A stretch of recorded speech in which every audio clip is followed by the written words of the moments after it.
তোমার আছে কেমন লাগছে? ভালো আছে। মাম্মির বই দিয়ে খুলতে কেমন লাগলো? মাম্মির বইটা একটু খুলে দেখাও। বাহ বাহ বাহ বাহ বাহ বাহ বাহ বাহ। তোমার নাম কি? সামিয়া চৌধুরী।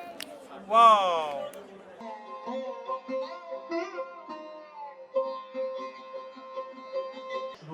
এটার দুটো কারণ। এক, যে বইটি প্রকাশিত হলো আজকে, রাস্তায় লেখা কবিতা, এই বইটি আমি আমার মেয়েকেই উৎসর্গ করেছি। সেই কারণেই আমার ইচ্ছে ছিল, সবাই তো যারা সেলিব্রিটি তাদের দিয়ে বইয়ের উদ্বোধন করান, আমার এখানে একটুখানি অন্যরকম ভাবনা ছিল যে যাকে বইটা আমি উৎসর্গ করেছি সেই বইটি উদ্বোধন করুন, সেই কারণেই মেয়েকে দিয়ে করানো। আরেকটি ব্যাপার হচ্ছে, বই মানে আমরা যারা লিখি তাদের কাছে সন্তানের মতোই, তাই আমার এক সন্তান আরেক সন্তানের হাত ধরে নতুন আলোয় এলো। খুব ভালো বলেছেন আপনি।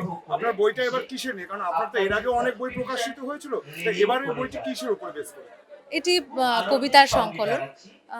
বিভিন্ন সময়ে আমাদের জীবনে ঘটে চলা যে ঘটনার প্রবাহ, সেই ঘটনাগুলি যেগুলি আমাদের মনে রেখাপাত করে, সেগুলোই শব্দের মাধ্যমে কবিতার আকারে প্রকাশ পেয়েছে।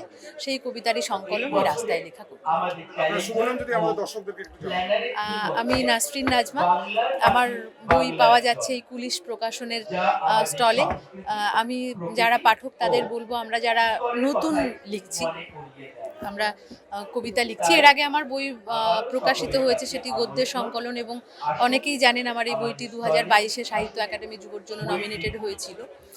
নতুন কবিতার বই এসেছে, যারা কবিতা ভালোবাসেন তারা পড়ুন এই বই।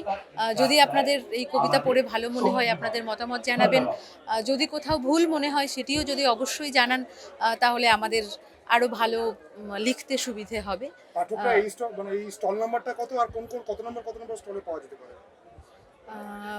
কুলিশ প্রকাশনের এই যে স্টল, আপনারা এখানেই বই পেয়ে যাবেন, 409 নম্বর স্টলে। এছাড়াও আমার এই বইটি আপনারা পেয়ে যাবেন বরানগর দর্পণ যে বুক স্টল আছে সেখানে পেয়ে যাবেন।